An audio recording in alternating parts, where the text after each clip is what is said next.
Hello សាស្ត្រទាំងអស់គ្នាថ្ងៃនេះអ្នកគ្រូនឹងចាប់ហូមផ្នែក U6D ឲ្យមើល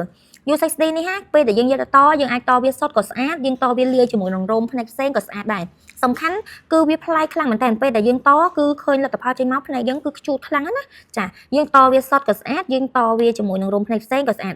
តរោមផ្នែកជាមួយនឹងរោមផ្នែកផ្សេងមានន័យថាយើងតជាលក្ខណៈរោមបកគោលណាយើងដាំបកគោលរោម U6D នឹងហើយចាំយើងតរោមផ្សេងខ្លីៗក្នុងនឹងមកចាអញ្ចឹងរបៀបចាប់គឺយើងត្រូវតែមើលវាឲ្យច្បាស់សិនមុននឹងយើងចាប់ចេញមកកុំឲ្យចេះចាប់ប៉ាត់ណាប៉ាត់ណីតែស្អីហូម U6D នេះគឺគេក្រងម្ដុំហើយនេះឃើញទេម្ដុំវាធំប៉ុណ្ណេះ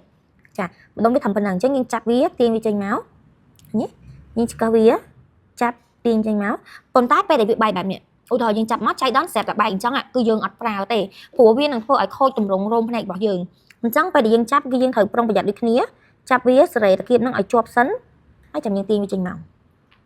ប្រភេទ U6D នេះមានន័យថាក្នុងមួយគុំហ្នឹងវាមានហូម6សរសៃអញ្ចឹងយើងត្រូវចាប់ចេញមកឲ្យបានទាំង6បានយើងតទៅឃើញស្អាតហើយបើនិយាយពីហូមហ្នឹងវិញតម៉ូតអីក៏ឃើញស្អាតដែរអរគុណច្រើនសម្រាប់ការតាមដានវីដេអូ